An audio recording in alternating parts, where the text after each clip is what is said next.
নমস্কার, নন্দিনীর সাতকাহনের আরও একটি নতুন এনার্জেটিক ব্লগে আপনাদের সবাইকে স্বাগত জানাই।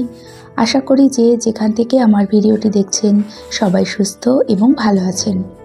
শীতের সকালে চারিদিকে হালকা কুয়াশা, তার মধ্যে এই যে ভোর থেকে সংসারের কাজকর্ম শুরু করে দিয়েছি। সংসারের যে কোনো জিনিসের প্রপার কেয়ার না করলে সে দামি হোক বা কম দামি, কোনোভাবেই সেগুলো বেশি দিন ভালো রাখা সম্ভব হয় না। তার মধ্যে একটু ব্যতিক্রম আমার এই ইনডোর প্লান্টগুলো। সামান্য জল আর আলোতেই এতটা সতেজ আর প্রাণবন্ত থাকে কি বলবো। কোনো এক্সট্রা কেয়ার করি না। যাই হোক, আস্তে আস্তেই সব ইনডোর প্লান্টগুলো বেশ ভালোই বেড়ে উঠেছে। আর ঠান্ডায় গলার অবস্থা তো বুঝতেই পারছেন, খুব একটা ভালো না। ঘরের বিছানাপত্র সব গুছিয়ে নিয়ে এই যে সোনাকে শীতের মধ্যে গরম গরম 1 কাপ কফি, কলা আর ডিম সিদ্ধ দিয়ে ব্রেকফাস্টটা দিয়ে দিলাম। তারপর ঘরে মোটামুটি বেশ কিছু কাজ করে নিয়ে এখন ফ্রিজটা ভালো করে ক্লিন করব। বেশ অনেক দিন ধরেই ভাবছিলাম ফ্রিজটা পরিষ্কার করব, তবে ওই যে শীতের ছোট দিনের বেলায় আর করেই উঠতে পারছিলাম না। খুব বেশি অপরিষ্কার না, তাও মাঝে মাঝে তো প্রপার ক্লিন করতেই হয়। যাই হোক, আজকে রান্নাবান্না পরে করব, আগে ফ্রিজটা ক্লিন করে নিই। প্রথমেই ফ্রিজের মধ্যে যাবতীয় যা কিছু আছে সব সরিয়ে ডাইনিং টেবিলের ওপর রাখছি। এতে ফ্রিজটা খালি হয়ে যাবে এবং ক্লিন করতেও সুবিধা হবে। আমি আগেও অনেকবার বলেছি, আমি যখনই ফ্রিজ পরিষ্কার করি, ফ্রিজে মাছ, মাংস মানে স্টোর করা জিনিস যখন কম থাকে ফ্রিজ তখন ক্লিন করি। এতে খাটনিও কম হয়। অন্যান্য দিনের তুলনায় আজকে ফ্রিজ অনেকটাই ফাঁকা, তাই ভাবলাম একবারে ক্লিন করে নিই। সেলফের ওপরে রাখা ফ্রিজ ম্যাটগুলো আগে সরিয়ে নিয়ে ভালোভাবে ক্লিন করে নেব। ডিশওয়াশ আর স্কচব্রাইট দিয়ে পরিষ্কার করব। শুধু ম্যাটগুলোই পরিষ্কার করছি আজকে, ফ্রিজের এই সেলফগুলো আজকে আর বের করব না। ম্যাটগুলো থাকার জন্য সেলফগুলো একদমই ময়লা হয়নি। আগে যখন ফ্রিজের সেলফ ম্যাটগুলো ইউজ করতাম না, তখন মাঝে মাঝেই সেলফগুলো নামিয়ে ডিশওয়াশ দিয়ে ভালো করে ধুয়ে নিতাম। যাই হোক, ম্যাটগুলো ধুয়ে এখানেই কিছুক্ষণ জল ঝরতে রেখে দেব। ততক্ষণে ফ্রিজের বাকি পার্টগুলো পরিষ্কার করে নেব। ফ্রিজ ম্যাটগুলো যখন আমার ছিল না, তখন আপনারা অনেকেই বলেছেন যে নন্দিনী ফ্রিজ ম্যাট কিনে নিতে পারো, ফ্রিজটা তাহলে ময়লা হবে না আর কদিন পর পর সেলফগুলো নামিয়ে পরিষ্কার করতে হবে না, ম্যাটগুলো ধুয়ে নিলেই হয়ে যাবে। আর সত্যি কথা বলতে অনেকটাই খাটুনি কমেছে। এছাড়াও ঘরের বিভিন্ন বিষয়ে আপনারা যখন অনেক কিছু সাজেস্ট করেন, সেটা আমার বেশ ভালো লাগে। তাছাড়া দেখুন, সবাই তো সব কিছু জানে না, আর জানতে ক্ষতি কোথায়, তাই না বলুন? ম্যাটগুলো ধুয়ে জল ঝরতে রেখে দিলাম, আর আমার লিকুইড স্প্রেটা প্রায় শেষ হয়ে গেছে। তাই এই যে খুবই অল্প ডিশওয়াশ, ভিনিগার আর আগে থেকেই জল ভরে রেখেছিলাম, সেটা দিয়ে বানিয়ে নিলাম একটা লিকুইড স্প্রে। এটা দিয়ে এবার পুরো ফ্রিজটা পরিষ্কার করে নেব। খুব বেশি না, অল্প করে স্প্রে করে নিলেই হয়ে যাবে। এতে ভিনিগার দেওয়া আছে, এর ফলে ফ্রিজে যদি কোনো ব্যাড স্মেল হয়েও থাকে সেটাও চলে যাবে। আর সব সময় এই স্প্রেটা দিয়ে পরিষ্কার করি, তাই কখনো ব্যাড স্মেল হয় না।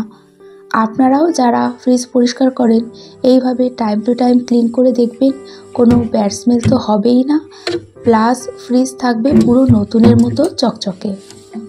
এই স্প্রেটা খুবই ভালো, আপনারা হয়তো দেখেছেন আমি সব সময় যে কোনো কিছু ক্লিন করতেই ইউজ করি। ফ্রিজ পুরোপুরি ক্লিন করতে একটু সময় তো লাগবেই, আর সত্যি কথা বলতে যে কোনো কাজ করার আগে 10 বার ভাবলেই হবে না। যতক্ষণ না আমরা কাজটা শুরু করছি ততক্ষণ শেষ হওয়ার কোনো চান্স থাকে না। তাই আমার মনে হয় ঘরে যে কোনো ছোট বড় কাজ করার আগে বা কাজটা কমপ্লিট করার জন্য নিজেকে নিজেরই একটু পুশ করা দরকার, প্রোডাক্টিভ থাকা দরকার, বিশেষ করে শীতকালে। ফ্রিজারটাও এবার পরিষ্কার করে নিচ্ছি, তবে ওপরের সেলফটা আর এখন পরিষ্কার করছি না, মাছ রাখা আছে, বাকিটুকু পরিষ্কার করে নেব।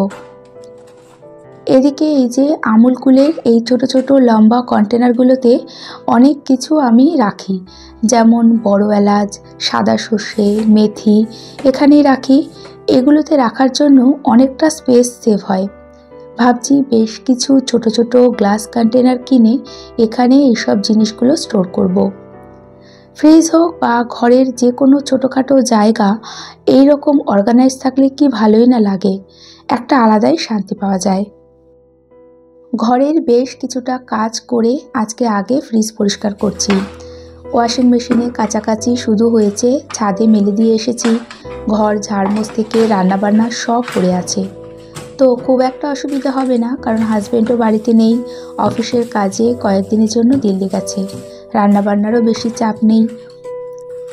খুব বেশি দেরি না করে এই যে ফ্রিজ ম্যাটগুলো জল ঝরে যাওয়ার পর একটা শুকনো কাপড় দিয়ে শুকনো করে মুছে নিয়েছি। সাথে এই যে বাস্কেট ট্রেগুলো মুছে নিলাম। কিছু কিছু জিনিস আমি এরকম ট্রের মধ্যে রাখি, এতে ফ্রিজ থেকে বের করে নিতে সুবিধা হয়। আবার অনেক সময় ওই দুধের প্যাকেট থেকে জল পড়ে, তো যাই হোক পড়লেও অসুবিধে নেই, ট্রের মধ্যে পড়ে। আর মাঝে মাঝে ট্রেটা ধুয়ে বা মুছে নিই। যখন সব কিছু এরকম পরিষ্কার পরিচ্ছন্ন সাথে অর্গানাইজ থাকে, দেখতে কি ভালোই না লাগে।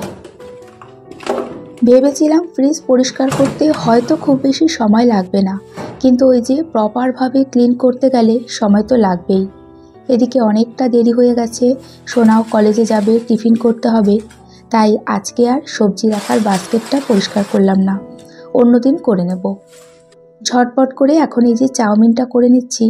খুব বেশি চাউমিন নেই, যেটুকু ছিল পুরোটাই করে নিচ্ছি। মাসের গ্রসারি জিনিসগুলো আনতে হবে, চাউমিনটাও শেষ হয়ে গেছে, তাই মনে করে লিস্টে অ্যাড করে নিয়েছি। রান্নাঘরে যে কোনো গ্রসারি যখন শেষ হয় বা অল্প থাকে, সাথে সাথেই সেটা ডায়েরিতে লিখে নিই, এতে আমার বেশ সুবিধা হয়। যাই হোক, গাজর, বিনস আর দুটো ডিম দিয়ে সিম্পলভাবে চাউমিনটা করছি। সয়া সস টস আর কিছুই দিলাম না, তবে একটু গোলমরিচ গুঁড়ো দিয়েছি। চাইনিজ যে কোনো খাবারে আমার আবার গোলমরিচ দিলে ভালো লাগে। ওদিকে সোনাও প্রায় রেডি, আমারও টিফিন প্রায় হয়ে গেছে। কলেজে যাওয়ার সময় একটু লেবুর রস খেয়ে যায়, আর কিছুই খায় না। যাই হোক, পরে টিফিন বক্সের মধ্যে একটু সস দিয়েছিলাম।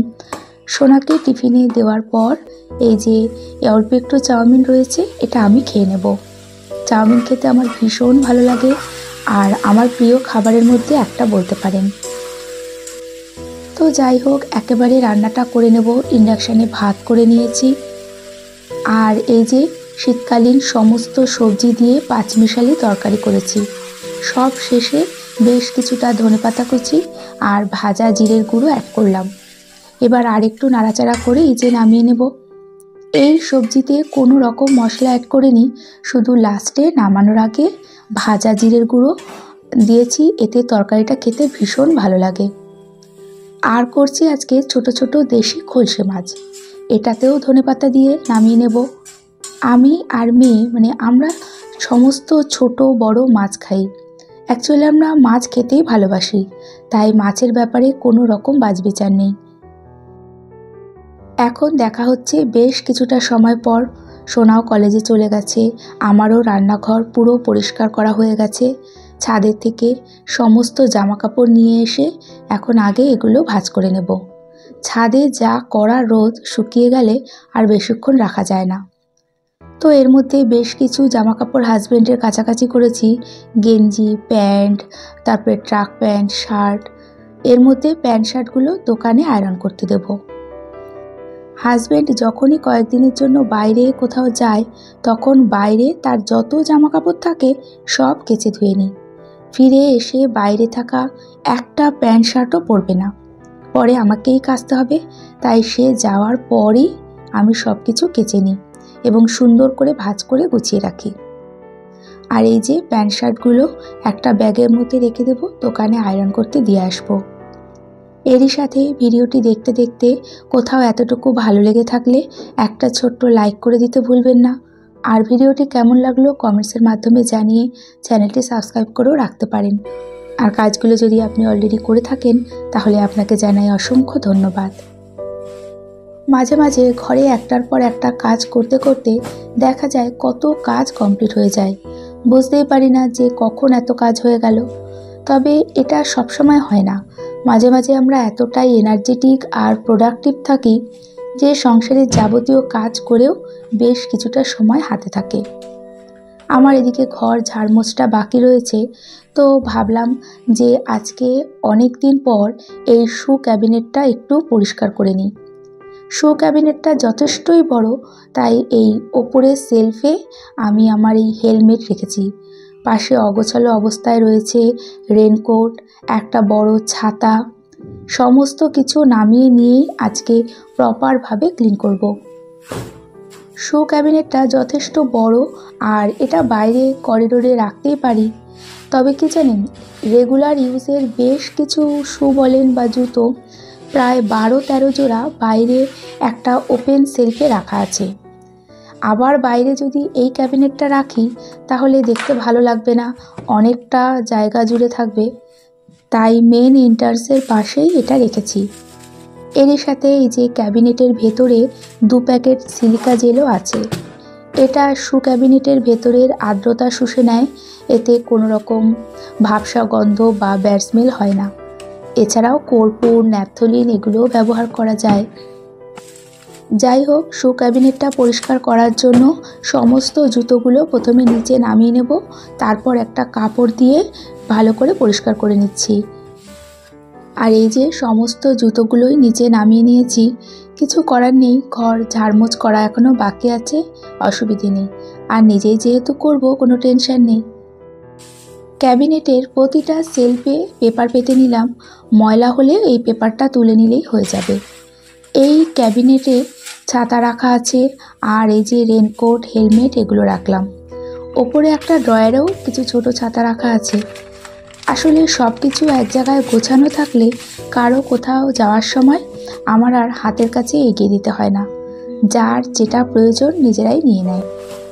এই কারণেই ঘরের প্রতিটা কর্নার অর্গানাইজেশনের ভীষণ প্রয়োজন। দেখতে ভালো লাগে, সাথে বাড়ির প্রত্যেকের পক্ষেই সুবিধা।